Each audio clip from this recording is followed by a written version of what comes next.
Es lunes 20 de mayo de 2013, gracias a ustedes que nos acompañan a través de la prensagráfica.com, nos escuchan en GD Radio del Grupo Utris o también nos ven en Canal 95 a las 9 de la noche en cable de Tigo. El pasado viernes la Sala de lo Constitucional declaró inconstitucional el nombramiento del ministro de Justicia David Munguía Payés y del director de la Policía Nacional Civil Francisco Salinas. El cuestionamiento jurídico de fondo está referido a su origen militar. ¿Qué consecuencias jurídicas tiene esa resolución? ¿Cuál es el impacto en materia de seguridad pública cuando se habla de tregua entre las pandillas? ¿Depende ese proceso de personas o de la institucionalidad? Bueno, son muchas interrogantes alrededor del tema. Por eso nos acompaña en nuestros estudios el doctor Francisco Bertrán Galindo. Él es un reconocido constitucionalista en nuestro país. Doctor, es un gusto, bienvenido. Buenos días, un gran placer. Bueno, además fue ministro de Gobernación, ministro de Justicia y Seguridad también, ¿no? Correcto, sí. Perfecto. Doctor, para comenzar, ¿cómo asienta esta resolución de la Sala de lo Constitucional? Le decía antes de comenzar la entrevista, un poco antes de que esto ocurriera, la especulación, porque la especulación que había en ese momento era que al final sí hubiese una resolución concreta en el caso del nombramiento del director de la Policía Nacional Civil, Francisco Salinas, más no del ministro de Justicia. Sin embargo, al final la resolución es hacia los dos y, bueno, ya no son más funcionarios. Bueno, digamos que el presidente hizo lo que tenía que hacer, que era cumplir la sentencia. Ahora, ya conversando sobre la sentencia, más como un hecho histórico para una valoración hacia el futuro, la sentencia, creo yo, comete varios errores a mi juicio. Creo que pudieron llegar al mismo resultado sin necesariamente generar o emitir los juicios de valor que finalmente hicieron. Y me explico. Efectivamente, la Constitución habla de que la policía va a estar dependiendo de una cartera distinta de la defensa. En eso no hay problema porque hay una cartera de seguridad pública y de defensa. Además, dice la Constitución que estará dirigida por autoridades civiles. Y acá es donde la Sala hace una valoración de en qué momento un militar pasa a ser civil. Y la conclusión de la Sala es que en ningún momento, es decir, un militar puede ser un militar de alta o militar de baja, pero el militar de baja, de acuerdo con la Sala, no se equipara nunca a un civil.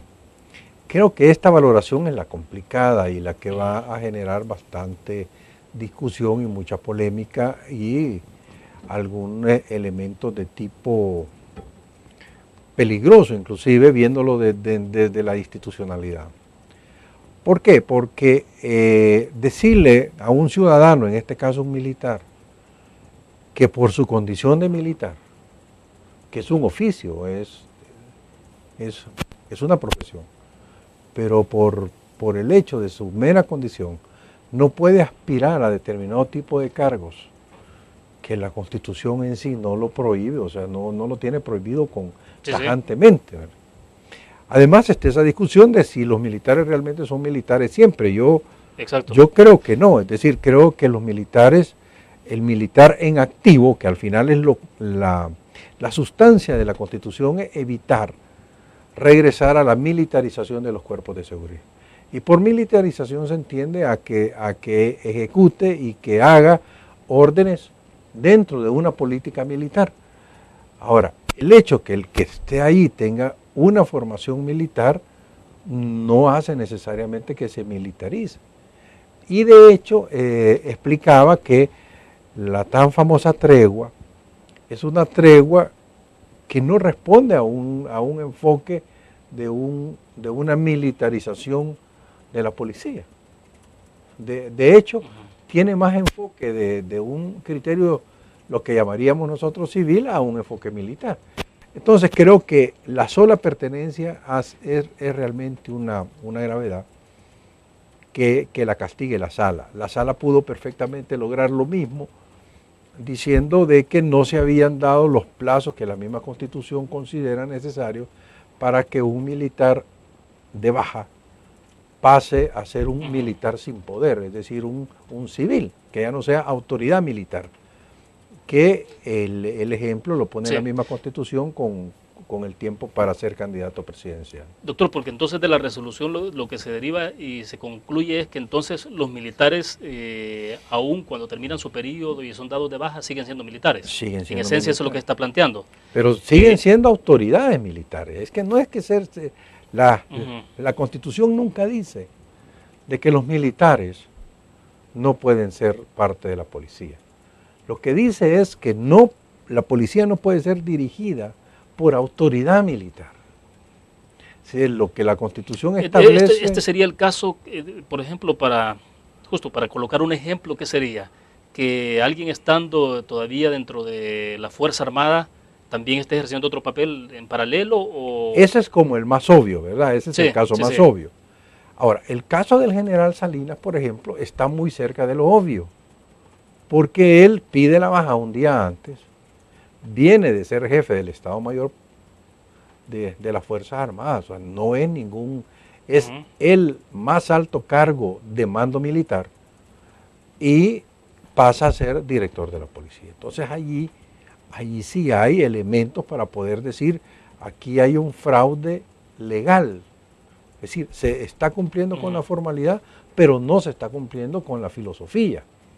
Entonces, yo esperaba que la sala se basara en el tema de los tiempos y no en el hecho de la perpetuidad de la condición militar. Porque eso tiene otras implicaciones más difíciles.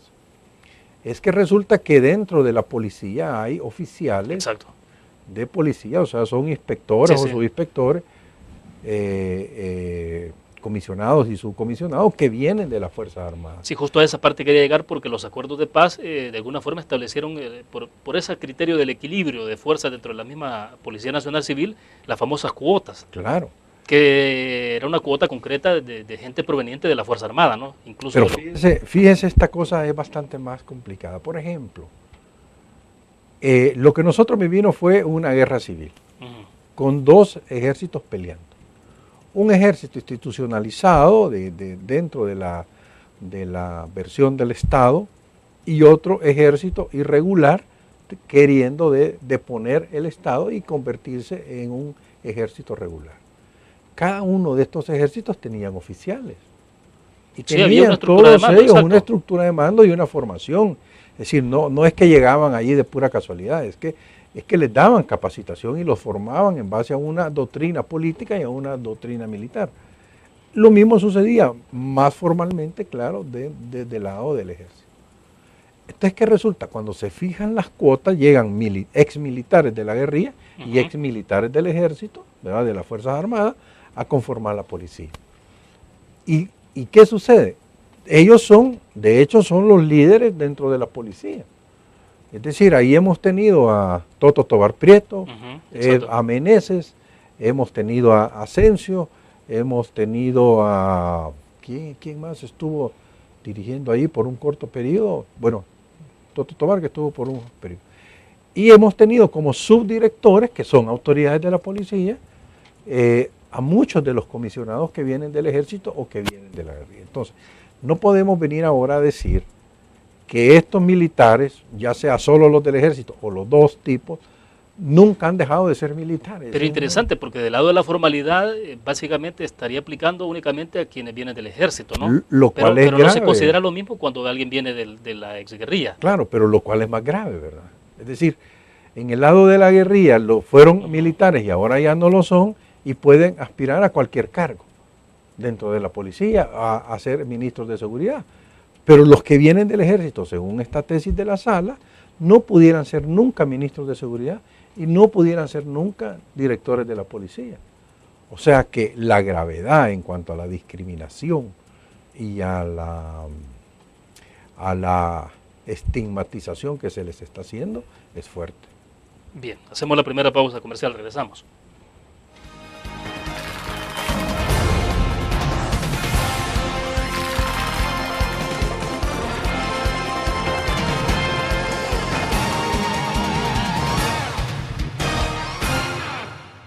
Ingresa gratis a un nuevo nivel de lectura. Desde tu computadora, busca en nuestra página web el link del kiosco LPG. Regístrate y listo. Escoge tu lectura.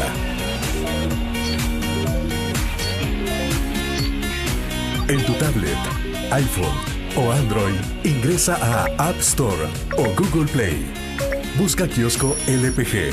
Descarga la aplicación y disfruta de todas nuestras publicaciones digitales. Grupo Dutriz. Multiplicamos la forma de informarte. ¿Qué es la Ley de Medicamentos? Es una nueva promesa cumplida del gobierno del FMLN que garantiza precios hasta un 60% más bajos en más de 4.000 medicamentos. FMLN, ayudándote a mejorar tu vida.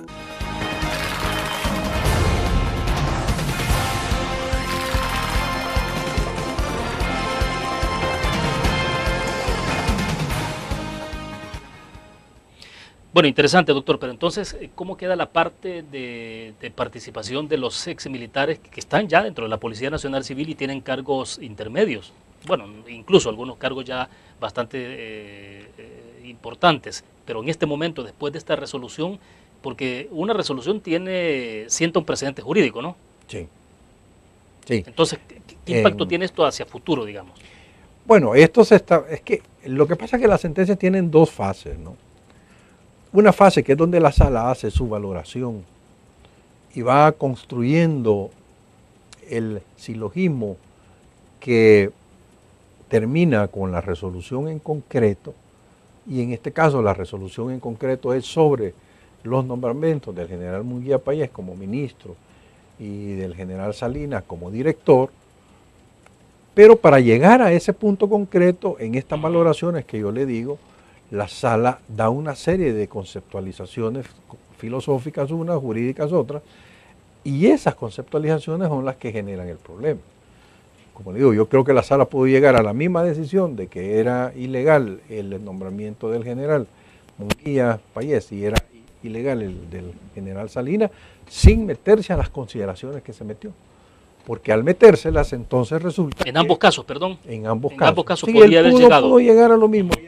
Ya le voy a explicar cómo creo que se pudo manejar el tema del general Munguía Payés. Pero el punto es que ellos no lo hacen por esa vía, sino que lo hacen por esta otra, de la pertenencia a un estamento que tiene una determinada doctrina de formación y en función de eso les inhibe ocupar cargos dentro de la policía. Cargos de autoridad, porque la Constitución habla autoridades, dice. Entonces, autoridades se ha entendido hasta ahora el ministro y el director. Claro. Pero yo en lo personal creo que el ministro no es autoridad de la policía, por ejemplo. Pero que el director y los subdirectores sí son autoridad de la policía. Y resulta que los subdirectores, todos sin excepción, han venido de las fuerzas militares. Entonces, sí creo que esto plantea un problema que ojalá la sala vea cómo lo puede corregir, porque a mi juicio esto necesita una aclaración de la sala. No hay recurso contra la resolución. No, claro. No hay una manera que yo le voy a decir, mire, deme un recurso para que usted cambie su sentencia. Pero sí, me imagino, habrá alguna manera de poder generar una explicación de los magistrados en cuanto a una parte oscura de la sentencia. Y la parte oscura de la sentencia puede estar basada en realmente cuál es el alcance que tiene este tema del estamento militar como una forma, como un atributo de la personalidad. Entonces, porque de lo contrario, si no resolvemos esa parte, nos vamos a encontrar que ninguno de los oficiales actuales que vienen de la guerrilla o que vienen del ejército pueden llegar a ser autoridades de la policía, que no me hace ningún sentido. O sea, creo que eso está fuera de la lógica. Doctor, y en el caso de los militares, ellos causan baja. Sí. Causan baja, pero si hay un momento de emergencia, de que, no sé, está en riesgo la soberanía o lo que sea, inmediatamente los pueden llamar. Claro. Entonces, esa parte, ¿no será que se habrá juzgado? No, pero es que eso funciona inclusive con nosotros civiles. Es decir, en un caso de emergencia, por ejemplo, en un momento hay una crisis de transporte, por ejemplo, y se declara la emergencia en el transporte. se puede llamar, se pueden militarizar los transportes, dice la Constitución, y todos los motoristas de buses, de camiones, causan alta. ¿Y se colocan a disposición entonces? A disposición del ejército. O sea, no es necesario estar de baja para causar alta. Yo puedo ser un ciudadano y simplemente causo alta porque requieren un equipo de abogados en una emergencia que está estudiando un caso. Entonces, eso puede pasar. Por lo que creo que ese no es un argumento. Yo creo que va más por el hecho, y yo creo que el presidente en eso usó la frase correcta, dijo, veo en esta sentencia, dijo él, tendencias antimilitares, antimilitaristas. Y yo sí creo que acá hay una valoración que ha regresado a la época pre-acuerdos de paz, ¿verdad? De hecho, hoy estuve en otro programa con el doctor Hernández Valiente y él señalaba que le sorprendía que la sala haya usado como fuente de derecho constitucional los acuerdos de paz. ¿Usted coincide con esa parte? Sí, coincido. ¿En qué términos es esto, doctor? Porque sí ha habido una tendencia a utilizar de alguna forma los acuerdos de paz en muchas áreas, ¿no? Pero ¿cómo lo compagina en términos constitucionales eso? Es decir, usted puede usarlos como una referencia, como se puede usar un tratadista, como se puede usar, pero no como fuente de derecho constitucional. No le puede dar la característica de ser un documento de antecedente o de precedente constitucional. De hecho, explicaba el doctor Hernández que como él vivió toda esa parte como ministro de Justicia, él explicaba que la reforma constitucional fue anterior a los acuerdos de paz, es decir, la reforma fue para viabilizar los acuerdos de paz, no que los acuerdos de paz sirvieron como base de la reforma. Entonces eso es un argumento que hay que ponderar. Entonces, yo creo que ese es un enfoque que está bien que lo mencionara, que lo viera, pero son acuerdos, no tienen una base realmente como fuente de derecho constitucional. Bueno, pero en este caso, doctor, ya no hay donde más apelar. O sea, no, ya ahí, no hay. Ahí termina todo, o sea. Yo le decía al doctor Hernández Valiente, medio en broma, medio en serio, le decía, mira, es que debería existir la posibilidad de pedir la inconstitucionalidad de las sentencias de inconstitucionalidad. Entonces, él por supuesto inmediatamente me dijo, no, en esto sí vamos a pelear duro, porque yo no estoy de acuerdo. Yo tampoco, pero yo se lo refería a que han habido unas sentencias que la verdad van más allá, mucho más allá de lo que los artículos específicos de la Constitución dicen, inclusive llegan a reformarlo, ampliándolos o haciéndole cambios o poniéndole limitaciones. Entonces, creo que hay cosas que caen dentro de lo que le llaman una interpretación dentro del logos o la teoría de verdad de lo razonable, pero hay otras que de verdad se exceden de cualquier razonabilidad. Entonces, este caso es uno de ellos, es decir, esta interpretación de la calidad de militar que nunca se vuelve civil, creo que ahí se ha excedido. Es decir, la misma Constitución en el caso del presidente fija un plazo para estar de baja. Entonces, por ejemplo, ¿en qué falló, creo yo, el general Munguía? Y lo pudieron haber igual pedido la destitución por violación del fraude de ley.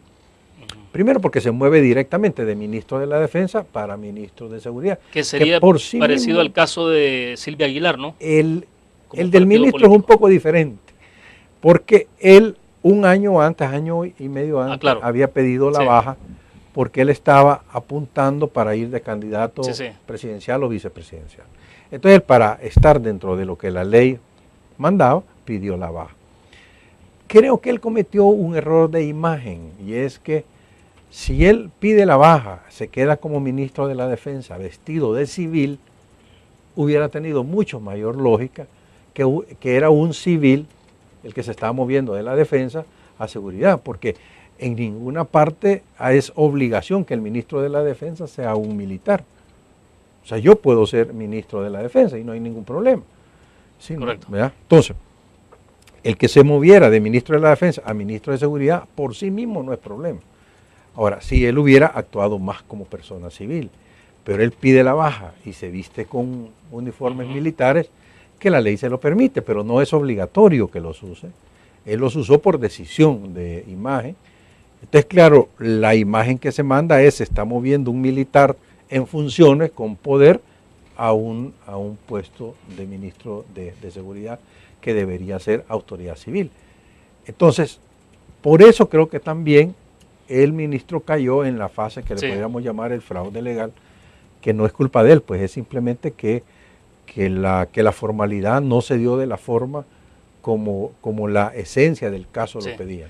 Ahora, para cerrar este segmento, ¿qué puede pasar con los mandos medios que están en la Policía Nacional Civil y que también tienen esa formación militar, que tuvieron rangos militares, e incluso algunos pasaron por los cuerpos de seguridad? Pero yo buscaría, si no hay un elemento por el cual la sala pueda aclarar el tema, yo buscaría hacer una reforma de ley secundaria en donde se regule este caso.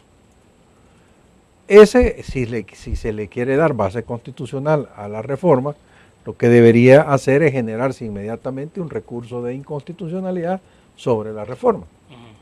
De tal manera de obligar a la sala a que tenga que fijar posición. Eso le permitiría a la sala aclarar los alcances en cuanto a qué tiene que ver con los jefes de los segundos niveles, y yo me imagino que la sala aclarará esta parte diciendo que en el caso de los oficiales no se da el presupuesto de que sean militares en el sentido que ella los concibe, porque han sido sometidos a un proceso de formación, con una nueva doctrina, no sé, tendrá formas para plantearlo. Pero creo que la salida para darle certeza jurídica a las futuras elecciones de oficiales de la policía que van a ocupar puestos de autoridad dentro de la policía, pasaría por eso, es decir, una reforma que lo regule y, de ser posible, una declaración a través de un recurso de constitucionalidad de la sala que confirme la reforma. Porque de lo contrario, como esto sienta precedente, alguien puede entonces colocar un recurso con un funcionario que tenga las mismas características de lo que... Bueno, sí, es decir, eso obliga también, pero lo que pasa es que como la sala no abre espacio de excepción, entonces yo lo que creo que lo que procede es hacerlo vía ley. O sea, dejar claro que los oficiales de policía que vengan del ejército son considerados civiles. Eso puede generar, como dice usted, un recurso, pero bueno, ya que lo resuelva la sala. Y creo que va a quedar bastante claro, pero porque hay que darle certeza jurídica a esto. Es decir, tanto este presidente como el nuevo presidente tiene que estar en la libertad de poder decir, este comisionado de la policía me parece un hombre excelente, brillante, y yo lo pongo como director de policía. O un comisionado retirado, pero que haya sido militar en el pasado, pueda ponerlo como ministro de seguridad. Perfecto, vamos a la pausa. Bueno, hablemos un poco de las consecuencias que tiene esto, doctor, sobre todo porque, bueno, está una tregua en proceso y el tema ahí es si todo se ha institucionalizado o no, si dependía de la figura de Munguía Payés y del ministro, del director de la policía, todo este proceso. Vamos a la pausa.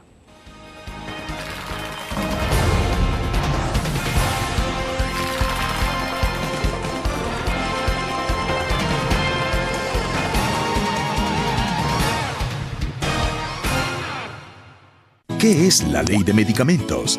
Es una nueva promesa cumplida del gobierno del FMLN que garantiza precios hasta un 60% más bajos en más de 4.000 medicamentos. FMLN, ayudándote a mejorar tu vida. Una nueva forma de vivir la información. GDA Live de Grupo Dutriz. Ingresa a App Store o Google Play y descarga gratis la aplicación GDA Live. Ahora, busca en nuestros periódicos y revistas los iconos de GDA Live. Enmarca la imagen dentro de tu pantalla para animarla. Toca 2 veces la imagen para vivir la información en pantalla completa. Y recuerda que en el código ALIVE de la portada estaremos actualizando nuestras noticias. Con GDA Live, vive la información. Grupo Dutriz, multiplicamos la forma de informarte.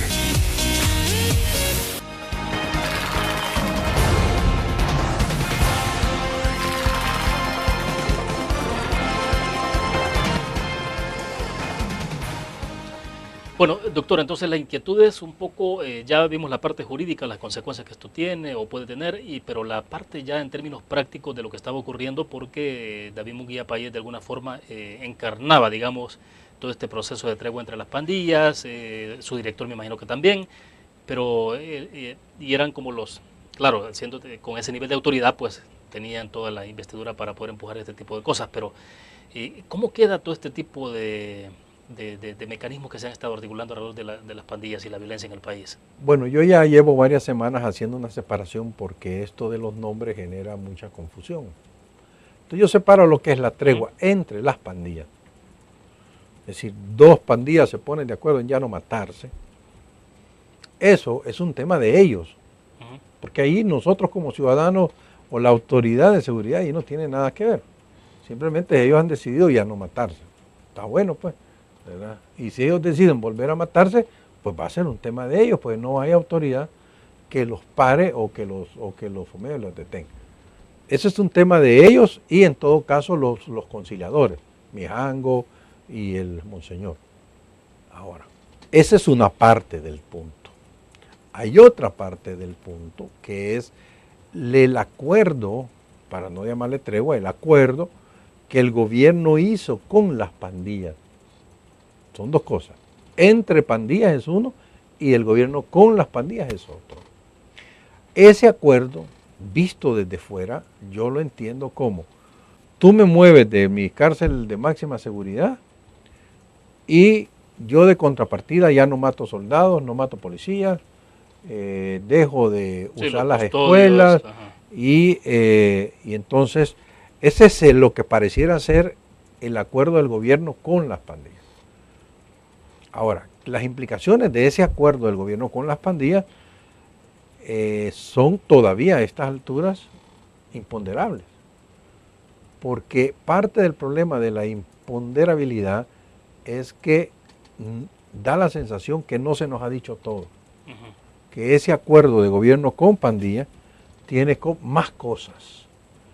Y esas más cosas, creo yo que una de las tareas del ministro que sale es ponérselas claras al ministro que llegue, para que entonces el presidente y el nuevo ministro decidan si siguen en esa lógica o no siguen en esa lógica.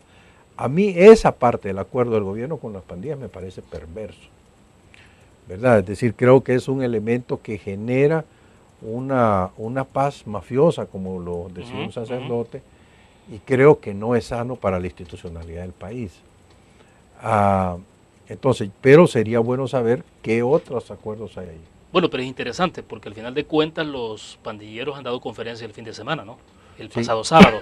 Sí. Y hay una parte donde incluso a uno le queda como el sabor a, bueno, ¿están amenazando o están chantajeando cuando dicen, bueno, esto también pone en peligro la vida de las personas? Claro, yo siento, entonces, yo lo escuché venir de Mijango en una declaración que él dio y sí me pareció que tenía todas las características de una amenaza. Ahora, por eso digo, hay que ver también qué propósito tenía el gobierno cuando hizo el acuerdo. Mi tesis es que un general de carrera y tan prestigioso como el general Munguía Payés no iba a hacer un acuerdo de eso simplemente por hacer un acuerdo. Para mí eso tenía un sentido. Y creo, tratando, pero aquí estoy especulando total, que una visión militar o una visión estratégica de esto es usar el acuerdo para tener inteligencia. ¿Para qué tener inteligencia? Para en el caso de que la pandilla amenazara con violentar la institucionalidad y regresar a los niveles antiguos de si no te portas bien, gobierno, yo te desarmo la sociedad, tener la información suficiente para saber dónde tiene que golpear el gobierno para calmarlos, ¿verdad? Espero yo que así sea, pero como le digo, la parte es que esa es la que no se sabe. O sea, yo interpreto, pienso, deseo que el propósito del general haya sido recabar esta información, que a estas alturas sepa el Estado quién es quién en las pandillas, porque era parte del problema. No se sabían quiénes eran los verdaderos líderes, ni cuáles eran los canales de comunicación reales entre ellos. Ahora el gobierno los debería saber Por lo cual me imagino que las pandillas también saben que su capacidad de hacer un capricho de mandar a matar 20 diarios está limitado. Ya no deberían poder hacerlo si la institucionalidad hizo su tarea. Bueno, de hecho, debo entender, no sé si va en esa línea, pero por lo menos estaban trabajando en un censo de las pandillas. Uno esperaría que un censo pues no solo sea contar cuántos son. Sí, son a ver quién es quién, o sea, y dónde está. Que un censo vaya más allá de eso. ¿Quiénes son sus familias? Se supone que ese censo ya está terminado. O sea. Entonces yo me imagino que esa base pero por otro lado, el hecho que les hayan dado teléfonos y les hayan facilitado y todo ese tipo de cosas, yo no lo hallo como una acción sencilla de parte de la fuerza pública.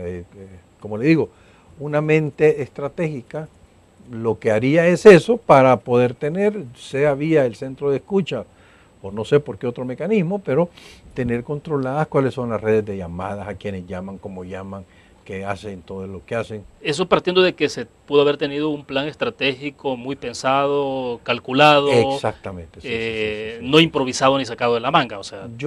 Mire, como lo he dicho, cuando las personas inteligentes hacen cosas que parecen tontas, hay que pensar que hay algo más. Porque si el general hubiera sido alguien con fama de ser tonto, que haga cosas tontas, pues yo ahí me quedo. Pero él no tiene fama de ser un hombre tonto, él tiene fama de ser un hombre inteligente, hábil, fue su primera antigüedad, es un hombre que tiene mucho prestigio, con formación en Europa, es decir, no es alguien que yo esperaría que por inocente haga una cosa de esas.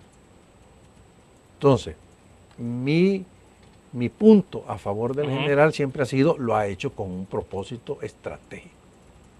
Ahora, sin temor a que usted pueda estar pecando con cierta ingenuidad. O sea, puede ser que yo sea el ingenuo también, ¿verdad? Y que me equivoque en este caso. Esperaría que no, porque si yo me equivoco es señal que el acuerdo fue sin sentido. Porque usted también parte de todas las luces de que el general es inteligente y que entonces en esa línea se hizo. Claro, es que no lo veo de otra forma.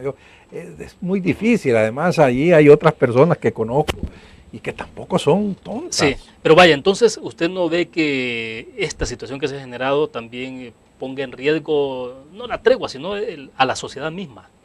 O si puede haber un margen de peligro de que entonces efectivamente pueda esto se convierta en una amenaza, la amenaza se convierte en una acción concreta. Hay un margen, pero eso dependerá de las personas que el presidente ponga y de las instrucciones que le dé.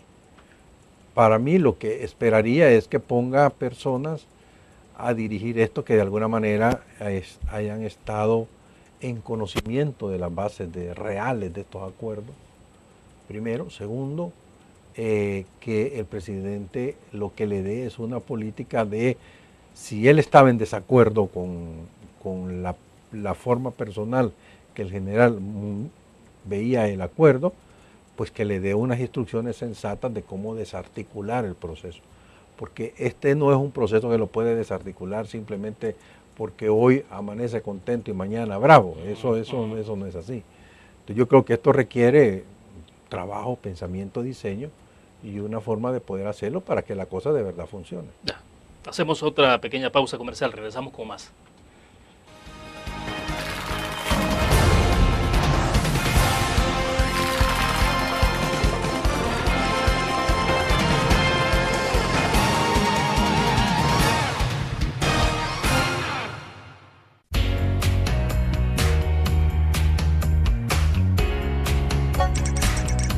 Cada momento, donde quiera que estés, te damos el mejor contenido en diferentes plataformas. Para que tú escojas el medio para informarte.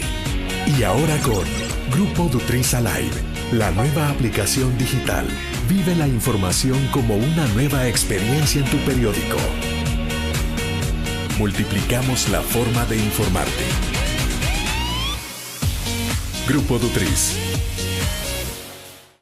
La interacción con la tecnología llega con múltiples formatos. Nueva revista Tech Live, la información tecnológica más actual y los gadgets que modifican tu estilo de vida. Tech Live es una revista multiplataformas que te ofrece los últimos avances de la tecnología, las herramientas de mayor utilidad e interesantes artículos de la era digital. Escoge el medio que te mantendrá actualizado o visita nuestra web. Espera el futuro con Tech Live, una publicación de Grupo Motriz.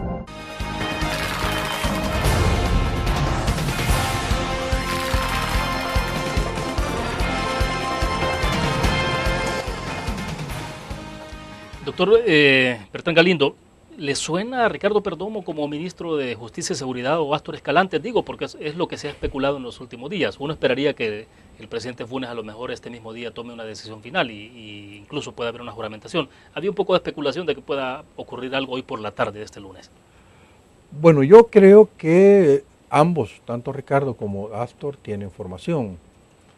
En cuanto a conocimiento del proceso que se ha llevado allá dentro de seguridad pública y de la policía, me parece que Ricardo debe tener mucho mejor conocimiento y estar más listo para continuar la política del presidente en esto. Por su cargo como director de la OIE. No solo eso, sino que antes de ser director de la OIE, era, si mal no me equivoco, el jefe de los asesores del ministro Munguía Payés.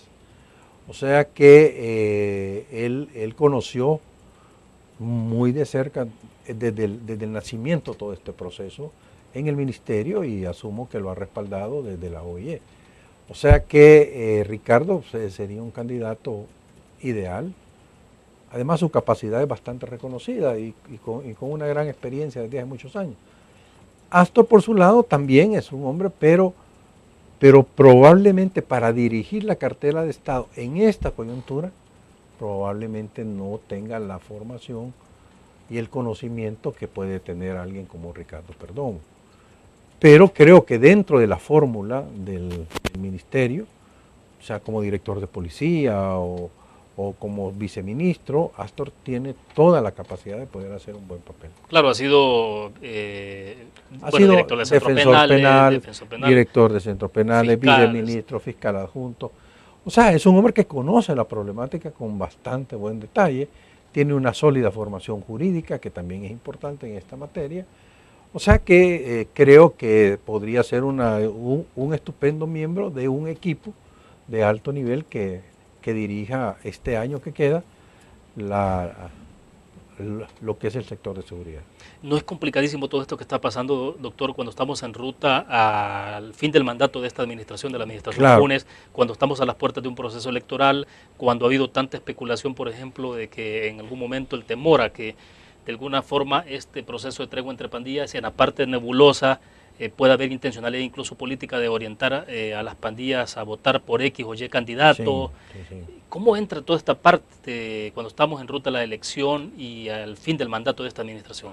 Por eso le digo que es un tema delicado. Es decir, vamos a ver, es el último año del presidente. Quienes vayan a estos cargos saben que van por un año y van a sacrificarse. Es decir, no es un tema que de ahí van a salir para continuar otros 5 años.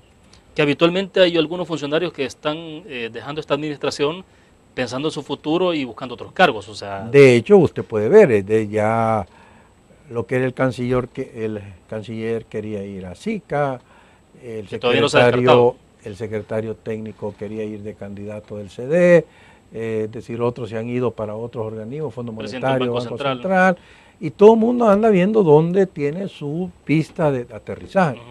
Porque déjeme contarle, no hay peor cosa que terminar un gobierno y pasar de la noche para la mañana de tentar 16 horas de trabajo a 0 horas de trabajo.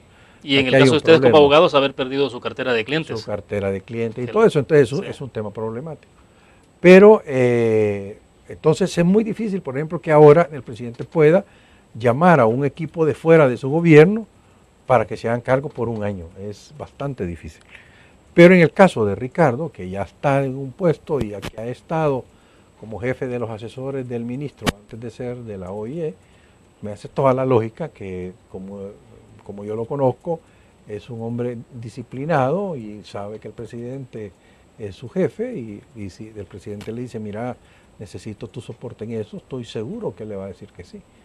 pero tiene que ser de ese perfil, porque es muy difícil, como le digo, que venga alguien de afuera, a no ser que venga alguien del FMLN, porque en algún momento, antes de llegar Munguía Payés, se mencionó también al diputado Benito Lara, que era el candidato del frente para ese puesto. Pero está claro que el presidente no está caminando por ese lado, no hasta hoy, de que vaya a traer un funcionario dentro de Lo que pasa es que como el presidente ya está al final. Claro. Es decir, ya es un tema donde el presidente tiene ahora que generar acuerdos para después que él deje de ser presidente, porque tampoco quiere tener gente que lo ande persiguiendo por las dudas, por si acaso, o solo por molestarlo, ¿verdad? Entonces creo que él tiene que generar las alianzas. No sé si estaría dispuesto que el último año esta cartera la maneje el FMLN. Ahora, tiene el problema que además está toda la discusión del gobierno de los Estados Unidos, que en una medida vetó también al general Munguía Payés por esto de la tregua con las pandillas, y habría que ver todos los detalles como para ver si pudiera ser alguien del frente, tan del frente, ¿verdad? Sí. Que pueda llegar. Ahora, y en términos electorales, ¿cómo se perfila todo esto?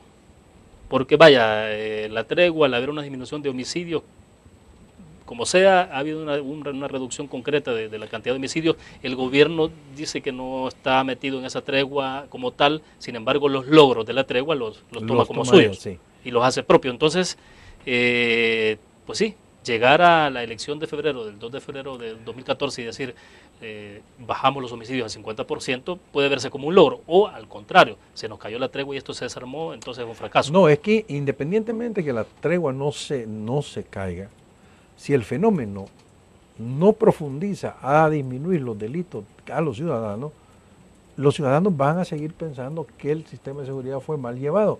Y usted ve todas las encuestas, sacan seguridad como punto más alto. Entonces, eso que le dice, que el tema de los homicidios es un homicidio para el ciudadano distante, es decir, el ciudadano no visualiza que haya una política de las pandillas para matar a cualquier ciudadano.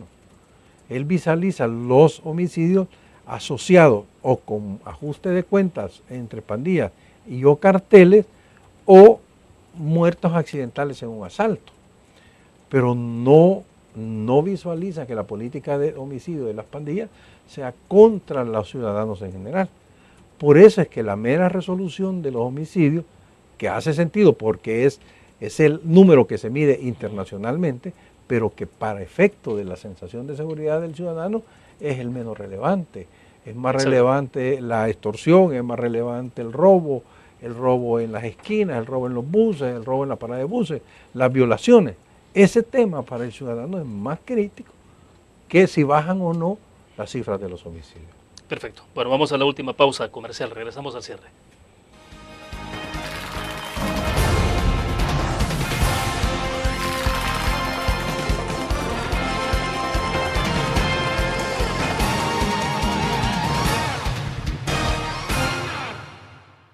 Un graficionado no olvida la historia, y aunque perdió una y otra vez, no perdió el orgullo. El graficionado se levantó entonando su grito de batalla, respirando gritos de gol y celebrando las épicas victorias. Un graficionado cree en la magia de la camiseta y mantiene viva la ola de fe, porque el graficionado sueña con volver a un mundial. El gráfico lo hacemos por deporte. Cada momento, donde quiera que estés, te damos el mejor contenido en diferentes plataformas para que tú escojas el medio para informarte. Y ahora con Grupo Dutriza Live, la nueva aplicación digital. Vive la información como una nueva experiencia. Multiplicamos la forma de informarte. Grupo Dutriz.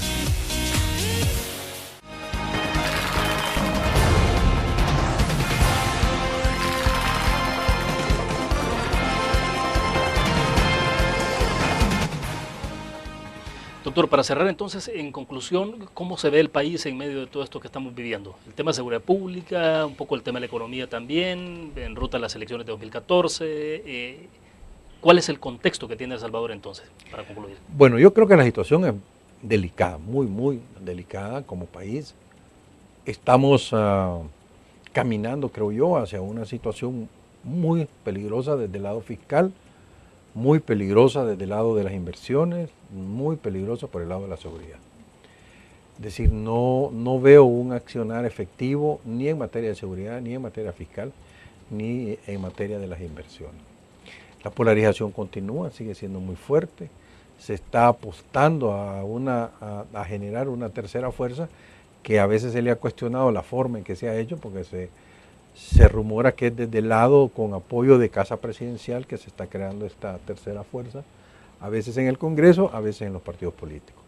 Entonces yo creo que esto no son cosas buenas, nos viene un tema institucional grave, por ejemplo, esta discusión que está teniendo uno de los magistrados del Tribunal Supremo con uno de sus partidos, que si los rumores que andan en la calle se confirman y es que él ya en su corazón ya apoya a la otra fuerza política, entonces lo que deja en la práctica es que el Tribunal Supremo se convierte en un tribunal bajo control del FMLN o los partidos aliados al FMLN, es decir, ya tendrían 4 votos contra 1, lo cual hace que eso sea bastante delicado en el marco de que yo no siento debidamente institucionalizado el proceso de recuento de votos. Entonces eso pone a que dentro de las dos fuerzas grandes, Arena y el FMLN, esto puede terminar, si la diferencia es por muy pocos votos, en un tema catastrófico, ¿verdad? O en acusaciones de fraude o ese tipo de cosas. Yo creo que no vamos bien. Yo esperaría que en lo que falte se enrumbe. Creo que, por ejemplo, hay que construir acuerdos económicos para el nuevo gobierno, que le va a tocar, quien sea que gane, gerenciar crisis. Crisis de pensiones, crisis de fiscal, de evaluaciones o no, tasa de interés alta, etc. Y por otro lado, le va a tocar gerenciar problemas de seguridad sin recursos nuevos. Le va a tocar rehacer un clima de inversión, pero si resulta que la polarización continúa, entonces los inversionistas no van a venir simplemente porque gane un partido de la derecha cuando ven venir que en el siguiente puede estar un partido de izquierda. Entonces yo creo que es un tema que hay que trabajarlo más y hay que pensar qué hacer. Doctor, para cerrar, en el caso de Walter Araujo, el magistrado del Tribunal Supremo Electoral del que estábamos hablando, hay un poco esto es rumor porque se maneja en redes sociales de que habría intención incluso del mismo partido, del Partido de Arena, de acudir a la Sala de lo Constitucional. No sé bajo qué términos, si es que eso supone, por ejemplo, el hecho de que él es un magistrado, de alguna forma es un juez, y que en un momento determinado un partido se pueda sentir, por las declaraciones que él ha vertido sobre un posible resultado electoral, un posible desenlace donde dice él que hay una derrota anunciada para el Partido Arena.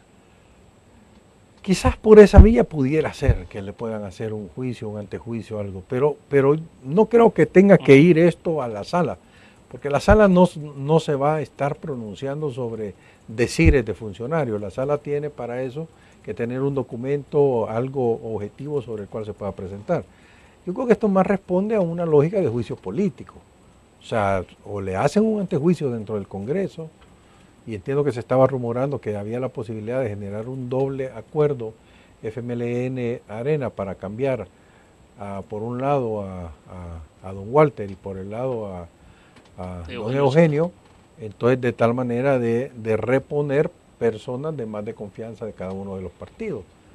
No lo sé, yo lo que eso pudiera ser, lo veo difícil, y creo que irse para la sala, no. Ahora, si Walter renunciara al partido, ya fuera otra cosa. Ahí sí probablemente hay alguna instancia adicional, sea un amparo, no sé, o un antejuicio, porque ahí sí ya se rompe lo que es el presupuesto constitucional de cómo se conforma la sala.